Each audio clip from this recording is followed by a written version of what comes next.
So today we're going to talk about, I mean, I don't know who Corey Pop is, but apparently this was a solid video on Marcellus Williams. We can use this as an anchor to cover the story.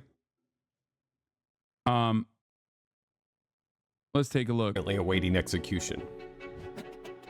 7 years ago, the DNA on the murder weapon was finally tested and proved it was not his.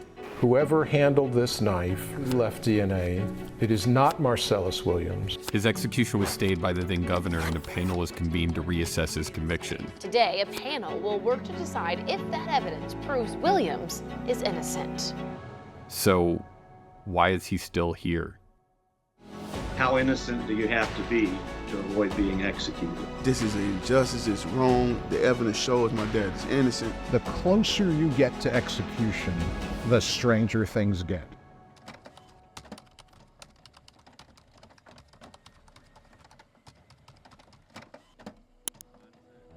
This interview remains the only one Marcellus has been able to give on camera from death row. Right now, as you see, I'm sitting in prison on death row. My friend Noah did it 6 years ago while working on a documentary about Marcellus' son's boxing career. He's aspiring to be the champion. I believe, and he feels that if given a chance, he will be the heavyweight champ. I'm his only child, his son. I'm a professional fighter, but I've been fighting my whole life outside the ring. Because of the fighting outside the ring, his boxing career was cut short, and as such, so was Noah's documentary.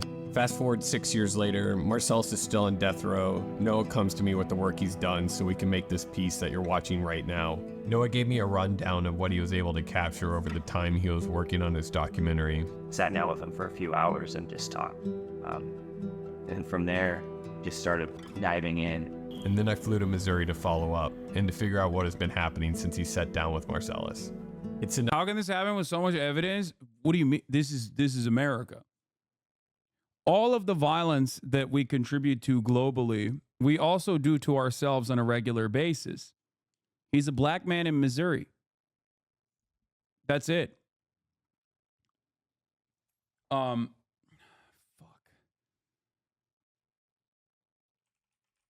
What's the Mother Jones journalist's name?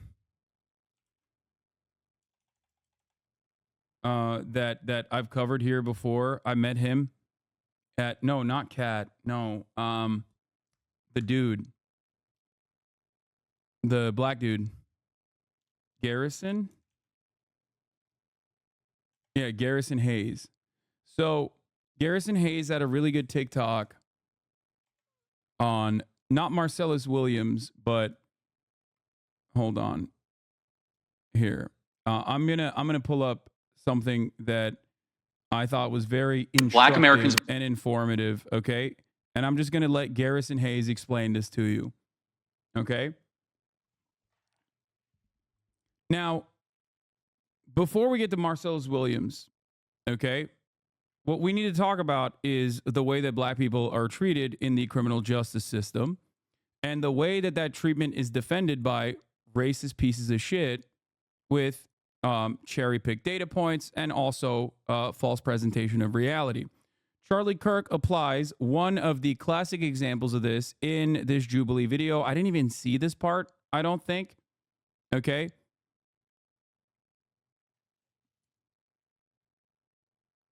I don't even remember this part, but I just wanted to, like I said, give voice to Garrison Hayes in this circumstance because he did a pretty decent job going through some of these white supremacist talking points and what the actual reality is. And the actual reality of the matter within white supremacy in the criminal justice system is actually perfectly demonstrated by the current unjustifiable execution of an innocent man in the state of Missouri that we are, we're about to experience in the next couple of hours. It's about 13 to 14% of the population. Yes, about half of all prisoners are black. Exactly. So blacks commit more crimes than whites do. They commit more murders. They commit more arsons. They commit more kidnappings. For example, blacks are 13% of the population and they commit 58% of all the murders. Okay. Let's talk about it. These are obviously racist claims, but I will respond to them as if Charlie Kirk were a reasonable person. Black Americans are about 13 to 14% of the population. Yes, about half of all prisoners are black. Wrong. Just 38% of America's prison population is black. That's according to the U.S. government. But it makes you wonder why Charlie feels the need to add an additional 12% to the black prison population. Could it be because his bigoted talking points only work if he exaggerates them? If Charlie were actually looking for the race that makes up half the prison population in the U.S., he'd look no further than white people at 57%. Exactly. So blacks commit more crimes than whites do. Wrong. The word "so" is doing a lot of heavy lifting in that sentence. Exactly. So blacks commit more crimes. He's saying "so" as in therefore, as in one could conclude, but Charlie knows he's lying. Even if he hadn't just lied about the black prison population, Charlie is smart enough to know that correlation does not equal causation, but he's hoping that you don't know that. So he deploys the word "so" to make you think he's coming to an obvious conclusion. Exactly. So blacks Instead, he's making an illogical, racist leap. Charlie knows that we don't have usable data about who commits crimes. It's impossible to have that data since so many crimes go both unreported and or unsolved. Charlie knows that we only have data about arrests and convictions. I'll come back to that data in a moment. What's painfully obvious is that Charlie Kirk isn't interested in understanding the statistics he so carelessly misquotes. He's interested in making bad faith arguments, something that becomes even more obvious in his next point. Blacks are 13% of the population and they commit 58% of all the murders. Wrong again, and loud this time. If Charlie were interested in honesty, he would have mentioned the other 1350 statistic. Yes, black people are about 13% of the population, but make up 53% of all criminal exonerations. In fact, black people make up 55% of all murder exonerations specifically. Black people are more likely than any other group in this country to be convicted of crimes they did not commit. And then people like you have the nerve to parade these stats around as though they prove something. The reality is that you probably know these stats, but you leave them out on purpose because to bring that stat into this conversation would make some people think. And that's the last thing a person like you wants. I disagree. I think he doesn't know those stats. But if he did, he also wouldn't mention them. But the reason why I obviously wanted to talk about this is because you have another real life example of an innocent black man who is going to be executed when virtually everyone understands that he is not guilty of the crime that he is about to be executed for. Okay? It is an unfortunate, unimaginable cruelty that happens quite frequently in this country. It's one of the major reasons why I routinely talk against capital punishment, against the death penalty. And yet here we are in the United States of America doing it all over again. An unbelievable story that has to be heard, and one that is still hard to comprehend once you take it all in. It's one littered with stunning revelations and broken promises, and one that puts Missouri's years-long fight against overturning wrongful convictions directly in the spotlight. All right, before we get into the rest of the story, I just wanted to take a minute to say thanks for being here. This video you're about to watch is the culmination of months of work and years of work by a friend of mine before that. None of this would be possible without you and without today's sponsor, Delete Me. The amount of information out there on everyone in this video and everyone that I research regularly is kind of alarming, all available at just a few clicks. The same actually goes for my own, which I kind of found out about after running Delete Me's thorough I'm literally gonna let him run his ad, chat. Come on. This is a fucking search. Months ago, I had personally sent emails this is a very well thought out from certain sites I found it on. This is a very well thought out piece of journalism that this person has put together. I think it's appropriate. More from data brokers that didn't even know existed. These profiles included things like social security numbers, recent addresses, information about my relatives, and a lot more. The first search they did here reviewed 2,000 listings and removed dozens of them on my behalf. Not only that, but they're going to routinely check to make sure my information isn't getting onto new sites and to new data brokers. And if it does, they're going to remove it on my behalf. On top of sponsoring this video, they're offering anyone who signs up 20% off using the link in the description below. Just go to joindeleteme.com/CoreyPop and use promo code CoreyPop at checkout for that 20% discount. If you're someone who worries about who has access to your data and what they might do with it, including harassment and identity theft, then let Delete Me take care of that for you. Now, let's get back to the story. On August 11th, 1998, Felicia Gayle, a 42-year-old former reporter for the St. Louis Post-Dispatch, was brutally murdered in her home in St. Louis, Missouri. She had been stabbed over 40 times. It mimicked the knife lodged in her neck in a burglary. A murder that had happened just 24 days before. Another woman, Deborah McLean, was murdered in her kitchen with a knife taken from the home, an eerily similar scene to Felicia Gayle's murder. The investigation languished for months. Despite the similarities between they claimed that it was a burglary. That part is important because it ties it back to Marcellus Williams. The two murders, the knives being left at both scenes, there being bloody footprints in Gayle's house, the police had little to go on. No eyewitnesses, no leads for either. Then, a year later, there was a break in the Gayle case. It came in the form of a man named Henry Cole, a jailhouse informant who had said his cellmate had confessed to the murder. That eventually led to the arrest of Marcellus Williams, who was charged with Gayle's murder. McLean's murder remains unsolved to this day, but Marcellus was in lockup, so he couldn't have done it.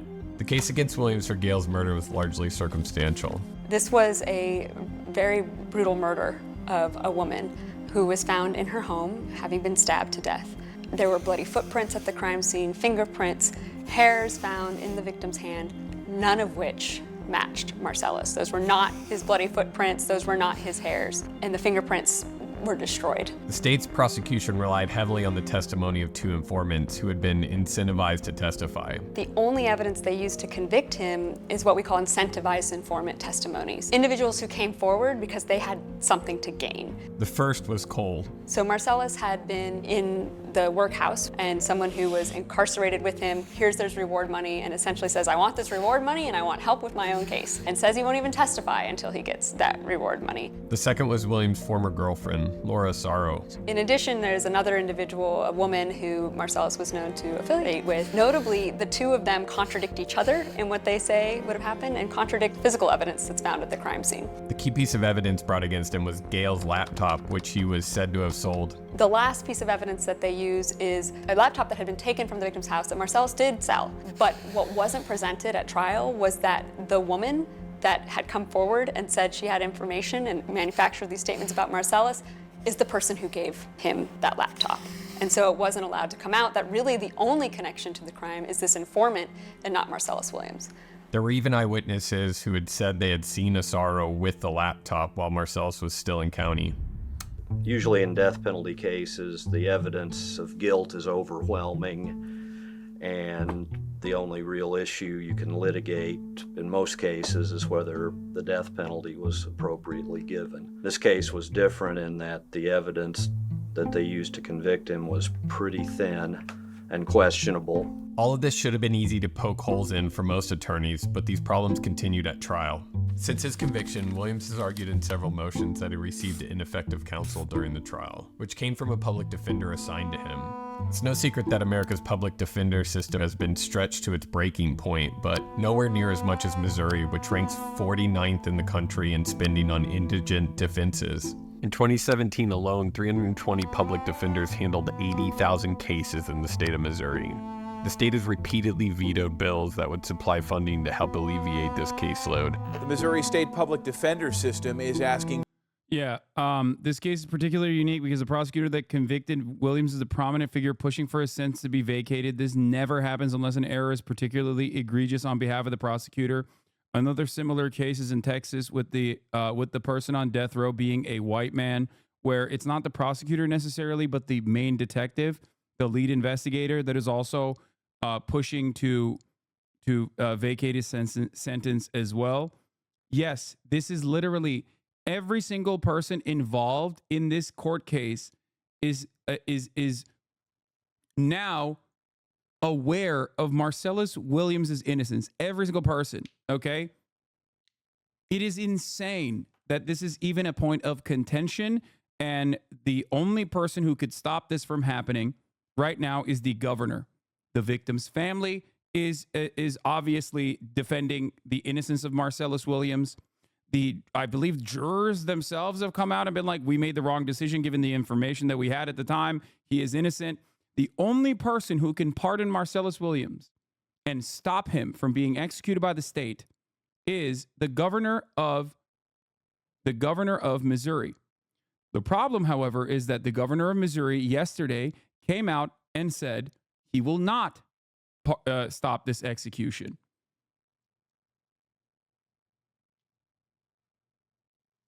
For more taxpayer money. They say thousands of defendants are... No, Biden cannot stop this execution. He could call for he could call the governor and tell him to stop this execution.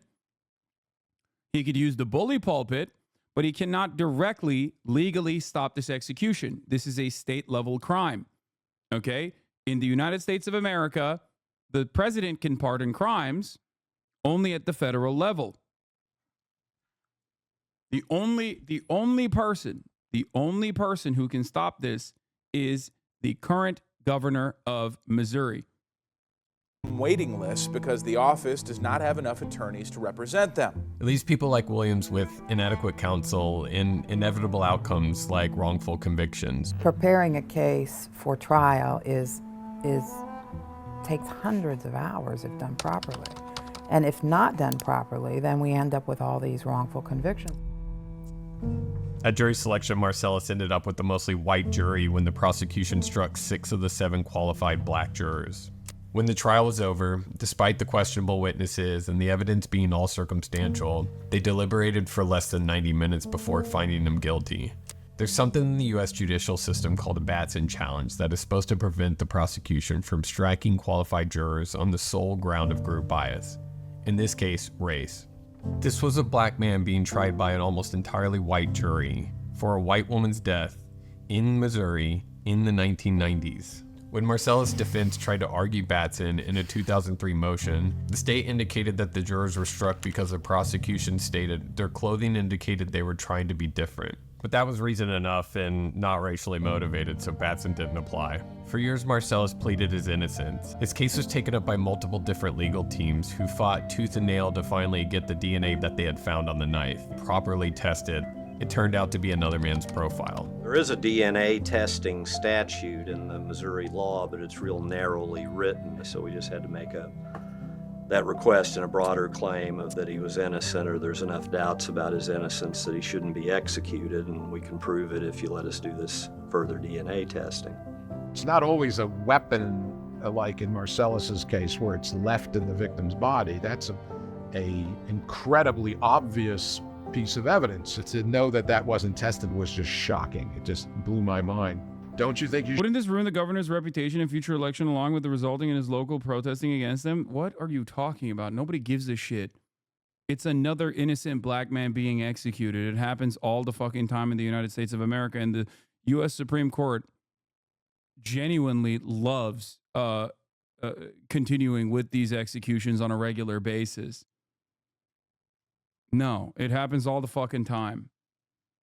According to Slate, we are currently witnessing the worst execution spree in 3 decades. Okay, this was written on September 23rd, 2024, yesterday. This week is shaping up to be a very bad one for death penalty opponents in the United States. If all goes according to plan, states will put 5 people to death in a 1-week span ending Thursday. That is an unusual, though not unprecedented, number of executions in such a short period of time. To understand just how unusual it is, consider that in 2023, the total number of executions for the entire year was 24, less than 1 execution every other week. In 2022, 18 people were put to death for a rate of roughly 1 execution every 3rd week. Indeed, one would have to go back almost 3 decades to 1997 to find a parallel to what may unfold this week. During a 7-day period in May that year, Texas executed 5 people.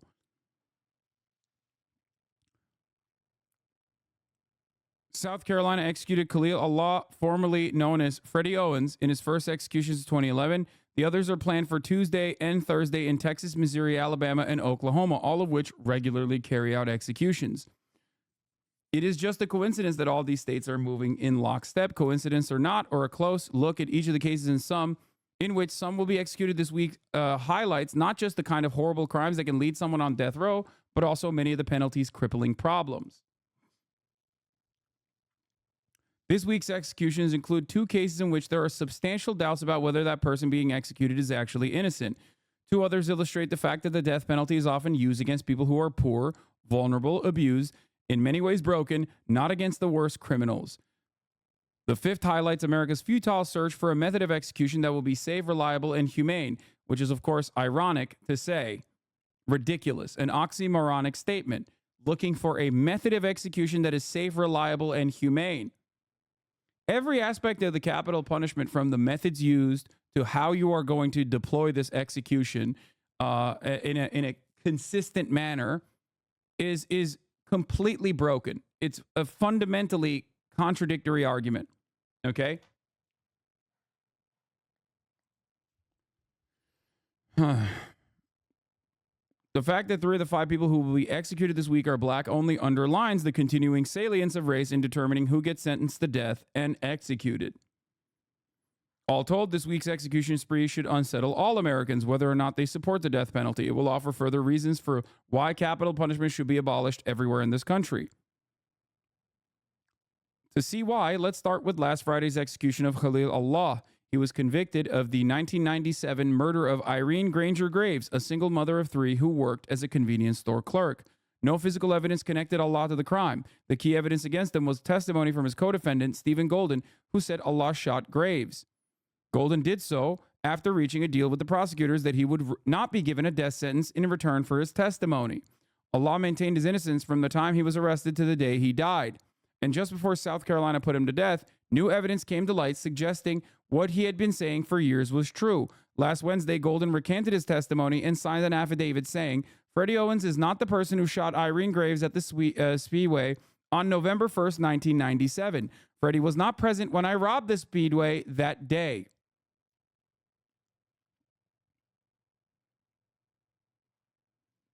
But neither the South Carolina Supreme Court, the state's governor, nor the United States Supreme Court moved in a way that would save Allah from the ultimate punishment for a crime he may not have even committed.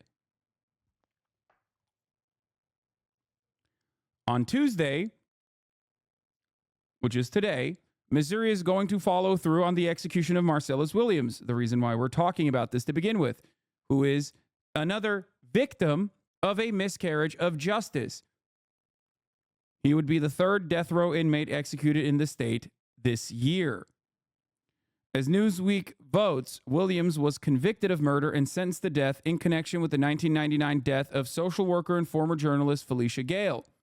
None of the physical evidence collected at the scene pointed to Williams. There's also, as we said, recent DNA evidence that shows that his DNA was not on. Like, the DNA matched with the knife on the scene of the crime lodged in the neck of the victim did not have his DNA.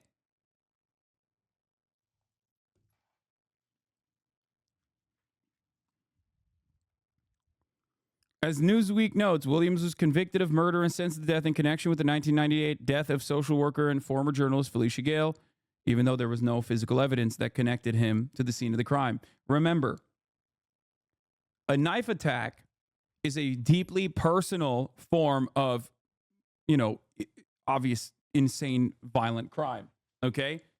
But due to the personal nature of the crime itself, it is virtually impossible to not leave any DNA at the scene of the crime, okay? Impossible.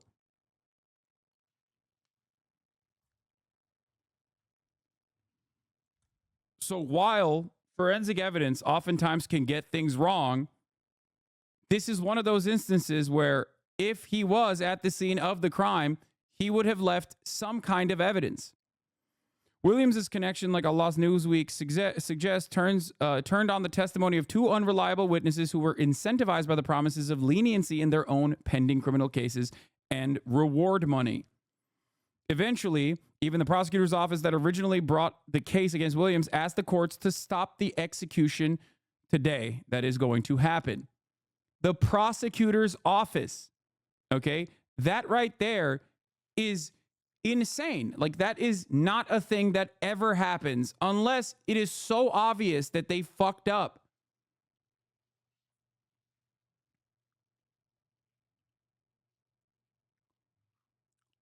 Texas plans to execute on Tuesday Travis Mullis, making him the fourth person the state has executed in 2024. Mullis was found guilty of capital murder in 2011. He was accused of sexually assaulting his 3-month-old son, Elijah Mullis, then stomping his head and choking him, resulting in death. No one contends that Mullis is innocent of that horrible crime, but his case shows the way that America's death penalty is used against troubled and vulnerable people. Mullis has a mental illness resulting from troubled and abusive childhood. His attorneys say that he was in and out of mental health treatment centers, diagnosed with post-traumatic stress disorder, bipolar disorder, and attention deficit hyperactivity disorder. Mullis was also ill-served by his lawyers in the original trial, who did a poor job of describing the depths of his mental illness. As a result, the jury heard just a fraction of the horrors in Mullis's life. Like with Mullis, if Oklahoma goes ahead with his plan to kill Emmanuel Littlejohn on Thursday, it will execute someone who was abused throughout his childhood and whose formative years were marked by frequent exposure to violence and drugs. Littlejohn was 20 years old when he murdered Kenneth Mears during a robbery. His lawyers contend that because of the abuse he suffered at the time of the killing, Littlejohn's brain was less developed than the typical 20-year-old's. In addition, they note a death sentence in a case with similar facts hasn't been handed down in more than 15 years. Those facts convinced a majority of the members of the Oklahoma Pardon and Parole Board to recommend that the governor commute Littlejohn's sentence.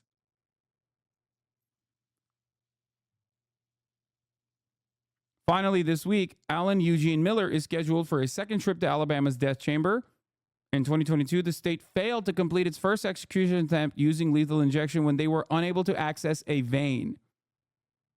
They tried to kill him in 2022. They failed to do so, and now he's back in. I feel like even in medieval times, it's like if you were able to evade certain death by the executioner, like you probably should get a fucking, you probably should not be executed, I don't know. Miller joined a long list of people whose executions by lethal injection were seriously botched. Now Alabama plans to kill him using nitrogen hypoxia. They're going to suffocate him to death.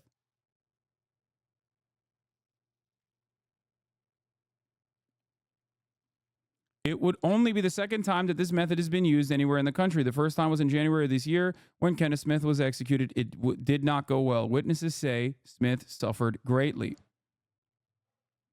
5 executions in 7 days will give America a vivid picture of what happens when the state kills. We should take this opportunity to consider whether we want to continue using unreliable methods of execution, risking killing people who just might be innocent, or are the victims of abusive childhoods or mental illness, or who get a death sentence because of their race or the race of their victims. A lot of people mistake justice for vengeance. Justice is not vengeance. The goal of the justice system is to ensure that these crimes do not happen again. Okay? Killing someone is not justice. It's simply vengeance. That's it. That's it.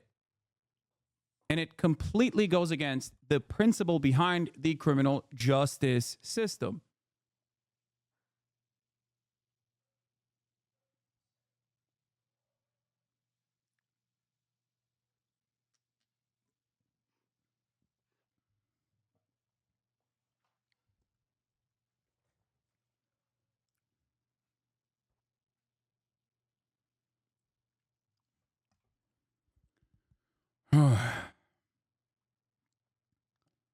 I have always been an opponent of the death penalty, of capital punishment. I find it to be truly unconscionable. I think it's like yet another glaringly obvious example of the hypocrisy demonstrated by people who claim to be pro-life.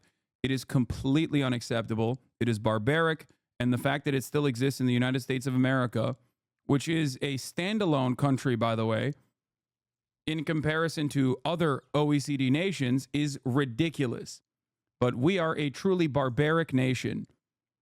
Okay? We are an incredibly draconian nation.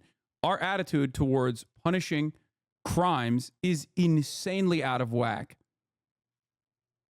The goal of the criminal justice system is supposed to rehabilitate people who have done horrifying things, okay? No matter how wrong those crimes may be.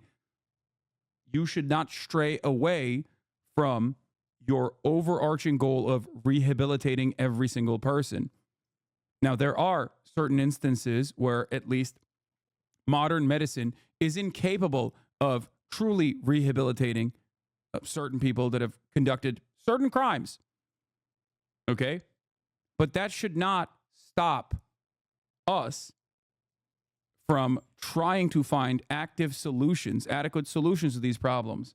It does not mean that someone who has like killed a baby after raping them gets to walk away free. Okay? That is not the argument here. That is not the argument at all. But the argument should be that every single person, because the overwhelming majority of people that are currently in prison are not there for raping and killing a fucking baby. Okay?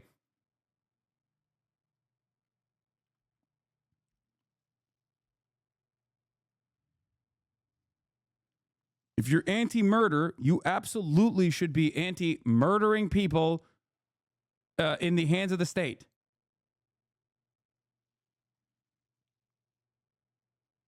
That's lib shit, says socialist conscience. Yeah, it's liberalism to say that state-sanctioned murder is wrong. I know. Well, I guess I'm a fucking lib then. Except it's not lib shit. Liberals love this too, okay? Most liberals don't give a fuck about this kind of thing.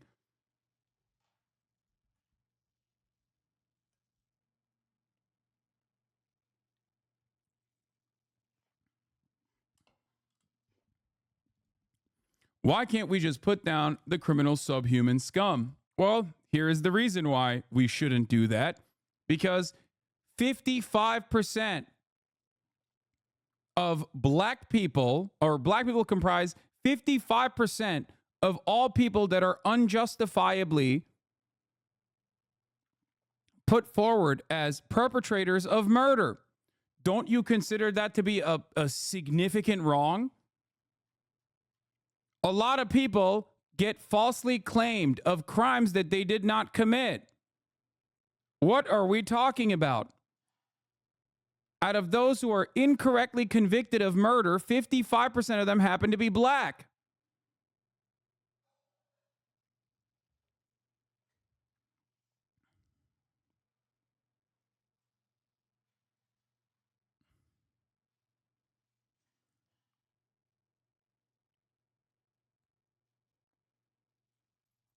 Since 1973, at least 200 people have been executed in the U.S. who were later exonerated, most of which could have been exonerated before their deaths, and some of them were and were still executed.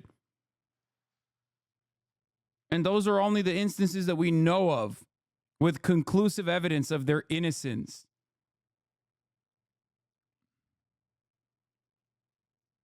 What's really funny about a lot of liberals is they love talking about how racist Donald Trump is and even point to fucking the Central Park 5 execution ad that Donald Trump took out on the New York Times, but then fail to consider that they're behaving in the exact same way. The same principle exists here.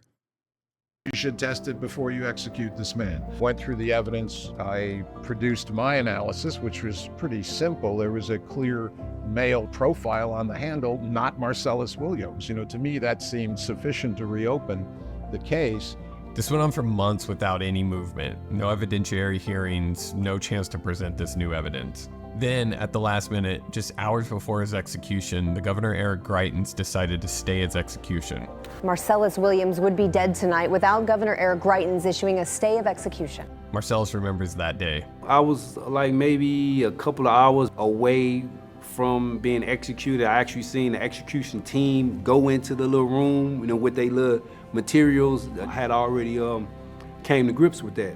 In staying the execution, Greitens cited the new DNA evidence and assigned a board of retired judges to convene and make a decision on if Marcellus deserved a new trial. Governor Greitens will appoint 5 retired judges to the panel to review Marcellus Williams' case, including that new DNA evidence. Everyone was hopeful. It's looking way better than it was before. Anything better than him facing death penalty. So now he getting the chance and the shot he needed. Yeah, by the way, the changes to the Democratic Party's criminal justice platform you may have missed is, for example, there is no mention of police brutality in the 2024 platform as opposed to the 2020 platform that did talk about police brutality. And beyond that, they've also removed language on working towards abolishing the death penalty.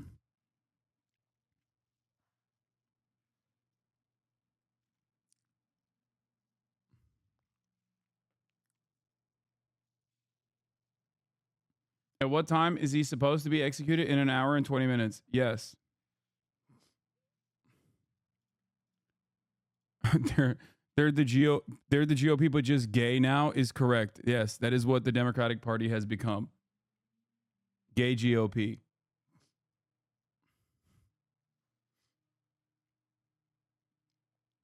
That'll go away soon too, though. They'll just become full-blown GOP. You know. They'll do away with that too. Don't worry. It's coming. For them to look over the DNA evidence. But this sentiment was short-lived because what happened following that was nothing short of stunning. The border inquiry is something unique to the state of Missouri. It's a law that's been rarely invoked, and each of the few times it has yielded bizarre results. In the late 90s, the then Governor Mel Carnahan issued a stay of execution and invoked the border inquiry to look into the case of William Theodore Boliak Jr. Carnahan then died in a plane crash, and because of the wording in his stay, Boliak remains on death row to this day, with his execution being forever stayed. In Marcellus's case, the border inquiry that then Governor Eric Greitens requested to convene did in fact meet. It was the first movement in a while and gave him and his legal team hope. Are you hopeful now with this border inquiry? I'm hopeful, but I don't believe or trust in the judicial system. But I'm hopeful that some good will come out of it one way or another. And I'll just leave it at that. Marcellus's hesitation here, born of a lengthy and complicated legal process that had kept him behind bars for years, proved to be prescient. This hope was indeed short-lived because as the board began to meet, something happened. Missouri Republican Governor Eric Greitens once considered... Yeah, the only other group that could potentially halt the execution is the U.S. Supreme Court, which it, of course, as of literally 5 minutes ago, declined to halt the execution of Missouri death row inmate Marcellus Williams, knowing full well of his innocence. A lot of people will be like, oh, I don't understand. Like, what's the purpose here? Like, what's the reason? It's because they're bad people. They're evil people, and they like doing evil shit. That's it. There's literally no other justification for this. Okay? It's because they are evil people.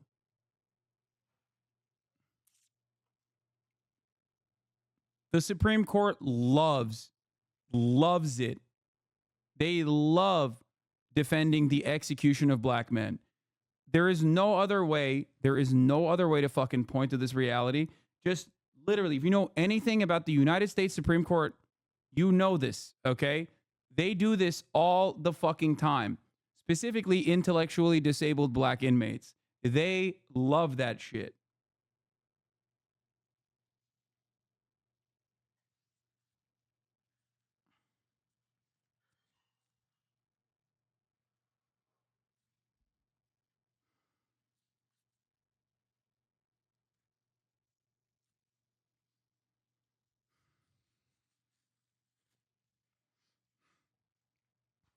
Yeah, Antonin Scalia. They say it out loud. Mere factual innocence is no reason not to carry out a death sentence properly reached. I repeat, mere factual innocence is no reason not to carry out a death sentence properly reached. Okay? A miscarriage of justice is not a miscarriage of justice at all, as long as the death sentence was properly reached. It does not matter. We will execute innocent people as long as the court proceedings were properly conducted. I mean, if you think that that is the worst thing that Antonin Scalia has said, that's Antonin Scalia, who has justified the use of torture in the United States Supreme Court by pointing to 24, a fictional work, by claiming that if there was a terrorist that wanted to nuke DC, like in the television show 24, and torture was the only method to get the information out of him, of course you'd be pro-torture. Or Antonin Scalia, who also once famously made the slippery slope argument about gay people getting married. If gay people can get married, then what's next? What if they want to marry dogs? That is literally Both of those things are things that Anthony Scalia said and did and defended, positions that he said and publicly defended in dissent. And you can learn about this in an introductory constitutional law class, as I did when I was in college.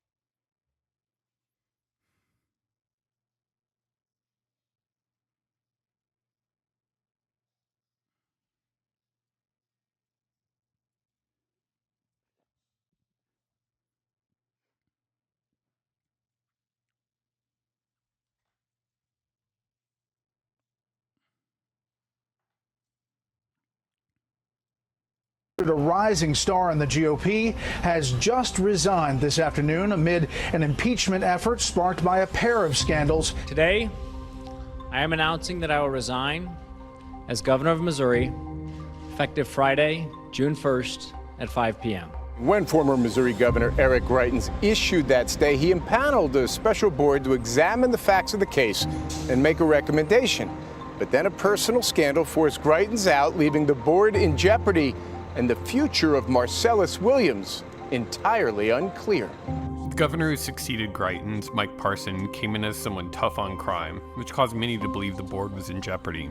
I remember CBS coming into town saying, what's going to happen with Marcellus Williams? Will you keep the Board of Inquiry still intact? And he said, I'm going to let them do what Greitens set them up to do.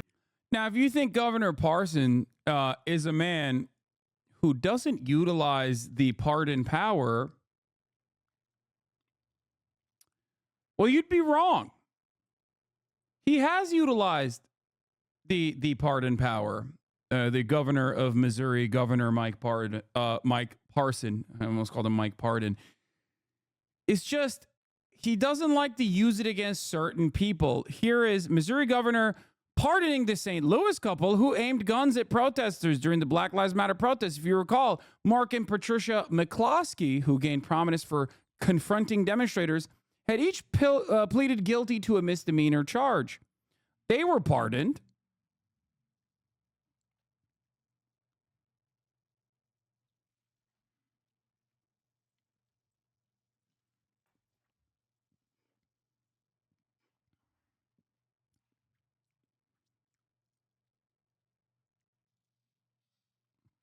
The Missouri governor shortens the DWI prison sentence of former Chiefs assistant coach Britt Reed. Missouri Governor Mike Parson on Friday shortened the prison sentence of former Kansas City Chiefs assistant coach Britt Reed for a drunken driving crash that seriously injured a 5-year-old girl.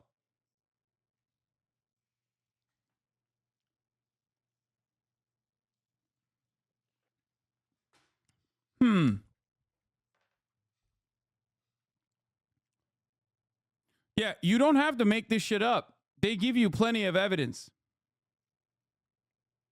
Okay?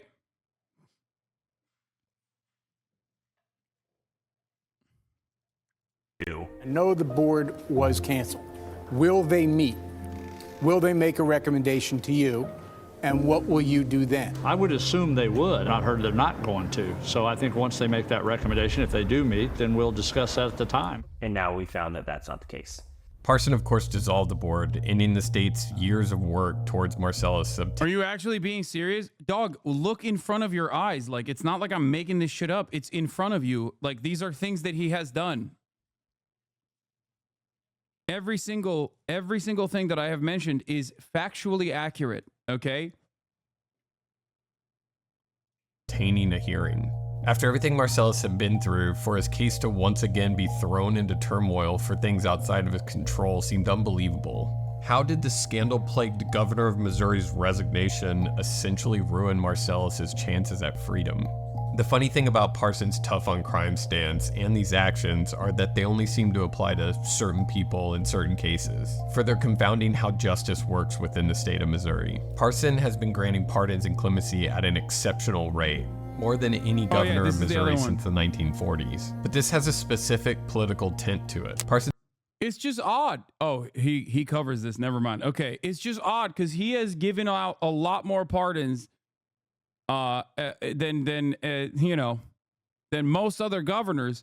So Why is it that in this circumstance, when there's a dude who is straight up innocent, he's refusing to pardon him? Since clemency only comes for people like Mark and Patricia McCloskey, the couple who became famous for waving guns at Black Lives Matter protesters. Missouri Governor Mike Parson's office confirms his recent group of pardons and commutations include Mark and Patricia McCloskey. The St. Louis couple made national headlines last summer when they waved guns at demonstrators in their Central West End neighborhood. As of August 2022, 90% of Parson's pardons have been white petitioners, which when you look at the demographics of those incarcerated in the state seems nearly impossible. For those outside of Parson's purview, the justice system seems...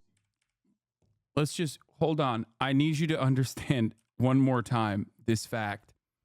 As of August 2022, 90% of the governor of Missouri Parson's pardons have been white petitioners. Pardons have been white petitioners, which when you look at the demographics of those incarcerated in... When you look at the demographics, white people comprise 55% of the Missouri jail population.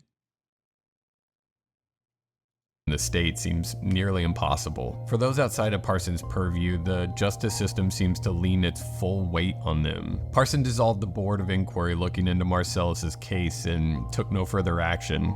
We filed a civil lawsuit saying we don't believe the governor has the authority to dissolve that board because he had to wait until they finished their work. Once they finished their work, he could do what he wanted with his clemency powers, but the order had already been there. Unfortunately, the Missouri Supreme Court disagreed with that and recently dismissed that civil case. And at that point, the Attorney General argued there was no other reason that an execution date shouldn't be set. We're here now, and he's got a September execution. This is the last part of the process. Here it is.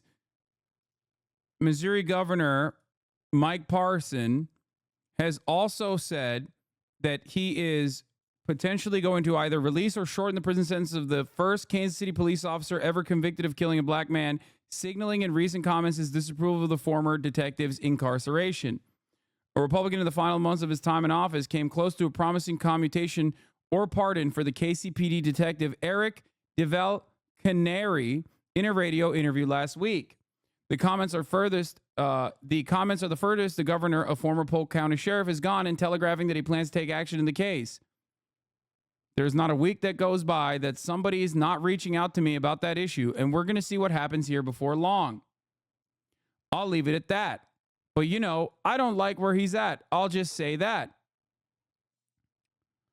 DeVal-Canary was found guilty at a trial in Jackson County in 2021 on charges of second-degree involuntary manslaughter and armed criminal action in the killing of 26-year-old Cameron Lamb.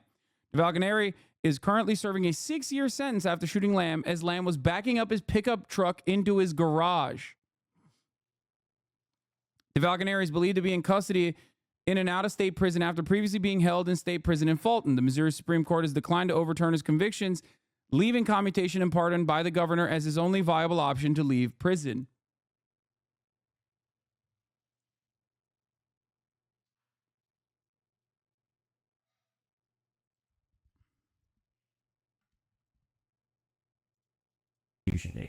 All of this speaks to how baffling the system in the state of Missouri is. Missouri is one of the more difficult legal systems to navigate, in particular because of the opposition that every innocence case has faced. Even when clear and convincing evidence emerges in a case, overturning a wrongful conviction here is an uphill battle. I had a case, it wasn't a death row case, where the two witnesses who identified him as killing this guy both recanted their stories. We tried to get it back in front of the trial court here in Kansas City. The state opposed it, and the judge said, I can't hear this. Denied. And he's still in prison. We're still trying to get him out. The appeals process in the United States is already a lengthy and complicated one, but in Missouri it is especially tough. There's strict filing deadlines, limited resources for post-conviction investigations, procedural barriers, restrictive criteria for DNA testing, and a high bar for introducing new evidence. You can have a winning case and the court won't hear it because of a procedural default. And that happens time and time again. It's happened in Missouri numerous times. The guys have been executed without really any meaningful review of their cases because of that. All of these hurdles have directly hindered Marcellus Williams' pursuit of the truth. In Marcellus's case, we were not necessarily defaulted on a lot of stuff, but we were thwarted at every turn in trying to get court authorization to get access to evidence that could exonerate him. Procedurally and legally, the state of Missouri is set up in a way that continually thwarts attempts to seek justice. But the power the Attorney General holds in the state further complicates things and leads to horrific situations that honestly shocked me the further I went down the rabbit hole. The Attorney General's office in the state of Missouri has fought tooth and nail against every appeal and every hearing in the last several decades. When they fight it, they fight to just prevent a hearing from even happening. And that's what we see time and time again, this argument of finality over fairness. We just need to be done, and not that we just need to get it right. When you have an office that takes these really hardline approaches, there's not a lot of room for the facts or justice in those cracks in between. Combined with the laws the state has enacted over these years, it has caused so many problems for those arguing wrongful convictions. If you've got evidence that you got an unfair trial, or if you got or wrongfully convicted, it shouldn't matter that there's a procedural problem in the case. The court ought to hear it. Just a few weeks ago, the AG's office blocked the release of Christopher Dunn, who had served 30 years for a crime he didn't commit. Our top story, he was just minutes away from walking free.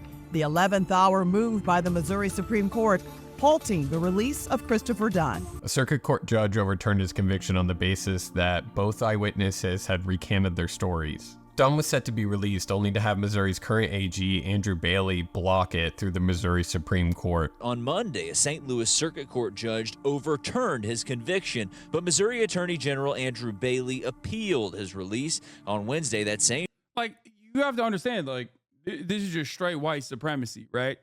Like, if you're asking, what the fuck's going on? Like, how do we get here? How does this happen?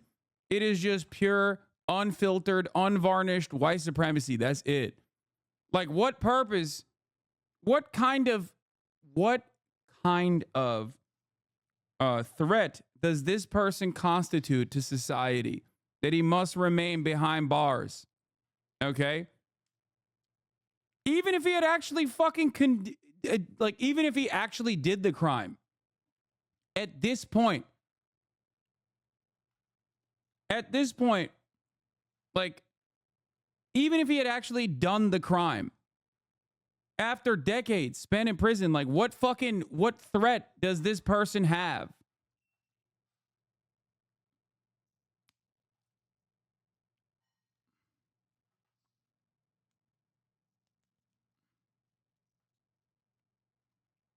The only reason why you are spending government resources on this shit is because you want to. I mean, it serves the exact same purpose as like putting statues of the Confederate generals right outside of the courthouse. Okay, it is a constant reminder and a reaffirmation that this is a white supremacist criminal justice system, and you should know your fucking place. Okay, that's it. That's it. Same judge overruled Bailey, but just as Dunn was about to get out, the Missouri Supreme Court halted it per Bailey's request. Kira says she doesn't understand why AG Bailey is fighting it so hard. All of this takes courage, and it's rare. And to see another part of the state try to slap that down and try to kill it, I just don't understand it. This comes just a week after Bailey attempted the same thing with Sandra Hemme, the longest held wrongly incarcerated woman known in the U.S. Hemme's conviction was overturned only to have her release blocked by Bailey.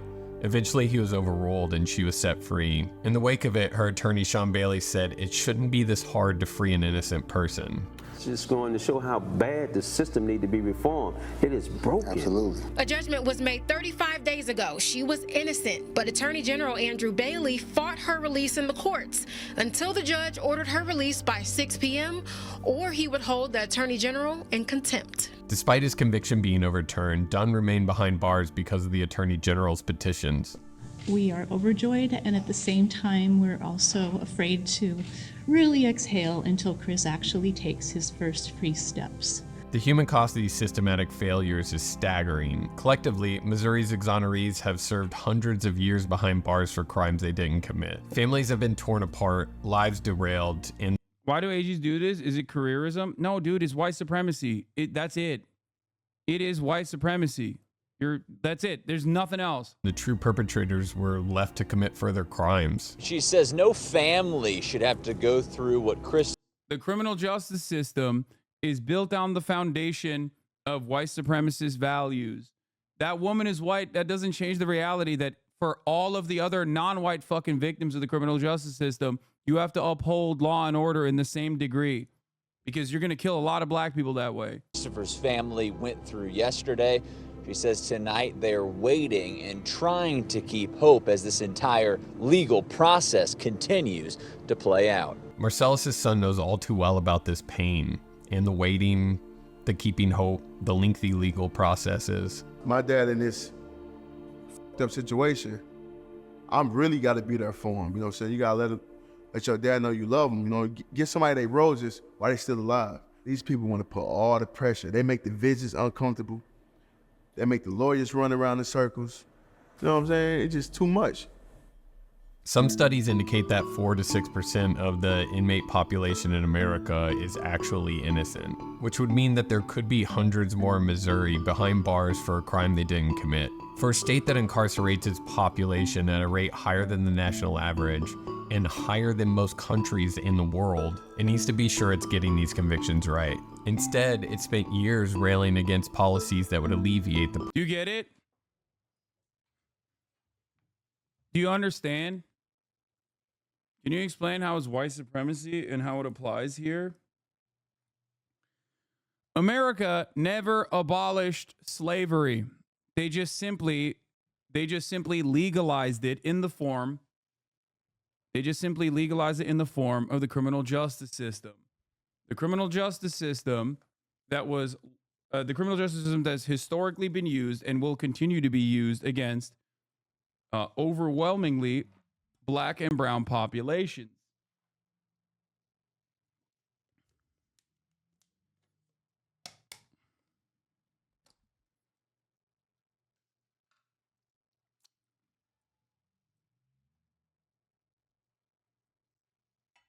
And yes, white supremacy does end up sometimes directly harming, in many instances actually, directly harming white people as well.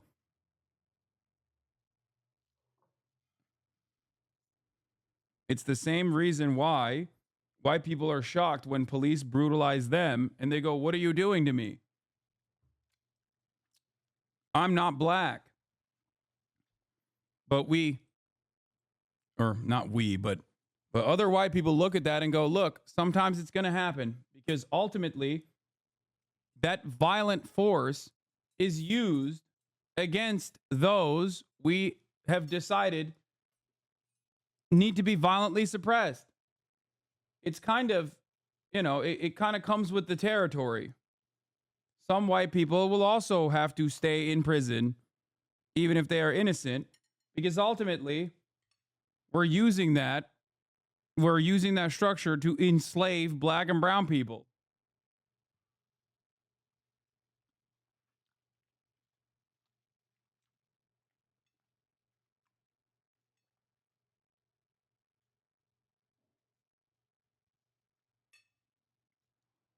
Problem and refuses to acknowledge any wrongdoing.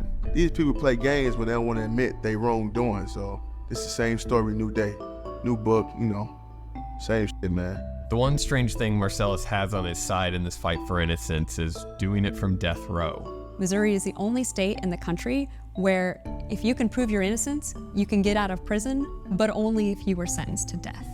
So if you can prove your innocence and you were not sentenced to death, the courts essentially say we don't have any authority to do that. In the 2016 ruling of Lincoln v. Cassidy by the Missouri Supreme Court, the court decided that freestanding claims of actual innocence, where a person asserts they are factually innocent of the crime for which they were convicted, even if there were no procedural errors in the trial, are only recognizable for individuals on death row. The decision effectively closed off a crucial avenue for potentially innocent prisoners serving non-death sentences to challenge their convictions based solely on new evidence of their innocence. In 2016, the Court of Appeals in Missouri said it didn't matter, essentially, how strong the evidence of innocence was. The Missouri Supreme Court had only found innocence in a death penalty case, not in any other case, and so it did not have the power to overturn Rodney's conviction because he was not sentenced to death. That is still essentially the law today. Many individuals, myself included, have asked the Missouri Supreme Court to rehear this. They have declined to do so. And so what we see in cases like Rodney's or others and individuals is there's a very distinct partition between when we will hear evidence of innocence and when we won't. The ruling in Lincoln v. Cassidy has had far-reaching consequences, as seen in cases like Christopher Dunn's, where compelling evidence of innocence exists but cannot be fully considered by the courts due to this precedent. For Marcellus, despite the fact he can present these freestanding claims of innocence, it has done little to help his case. It embodies every aspect of this broken justice system, and these failures very well could end in the execution of an innocent man. It's been 7 long years since the lab finally properly tested the DNA on the murder weapon found in Felicia Gayle and proved it was not Marcellus Williams. It has been 7 long years since Marcellus Williams' lawyers have been seeking an evidentiary hearing to present this bombshell. And it has been 7 long years of the state of Missouri fighting this revelation like it has every other case. Why not have the hearing, right? And the Attorney General's office has currently filed a motion to dismiss the prosecutor's Dude, shut the motion fuck to up, vacate, dude. Shut the fuck arguing up. that Shut your stupid bitch ass up, dude. Okay? Shut up. Shut up. Jesus Christ, dude. What are you defending here? Like, what are you defending here? Please, what the fuck are you defending? Oh, the Attorney General of Missouri is not a fucking white supremacist. He's just a bad person. Like, what are you? Jesus Christ. Is he your fucking dad, dude? Is that what it is? What's going on? Like, what a fucking distinction without a difference. Oh my God. Please. Get a fucking grip. Anyway, the top of the hour is, ad break is here, okay? I'm not even gonna fucking segue. I don't give a shit. It's too late.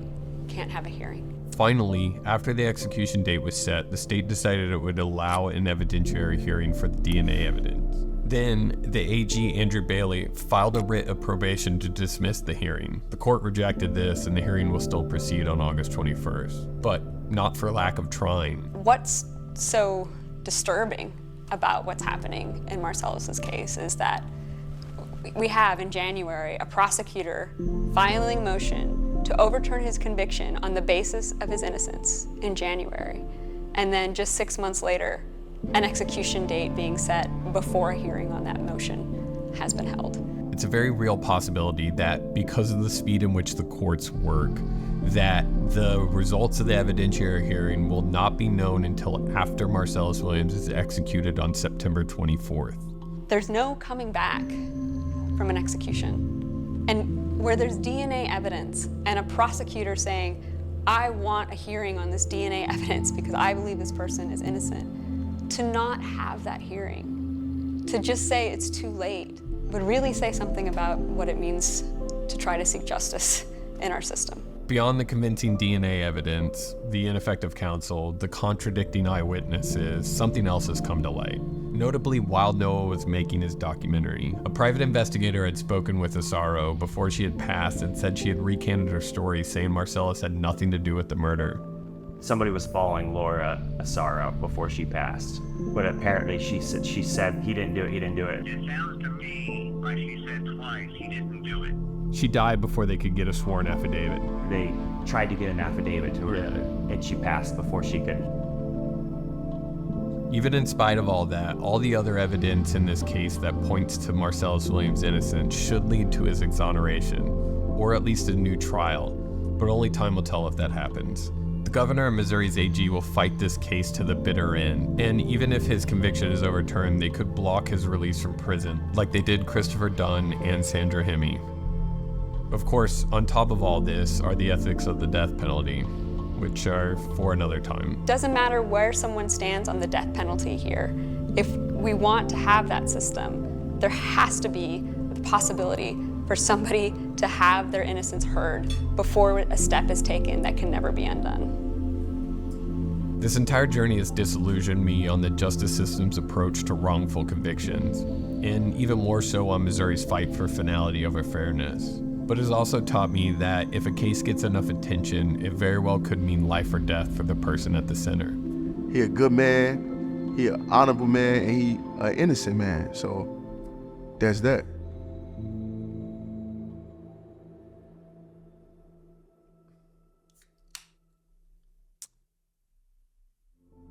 Yeah.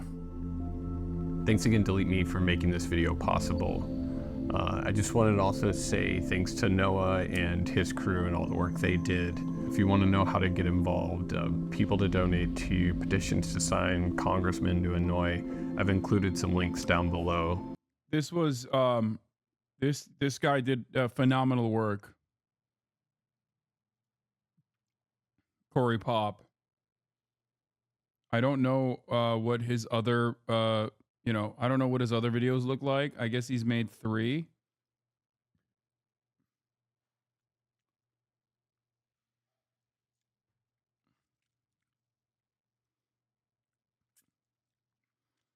The execution will happen in an hour.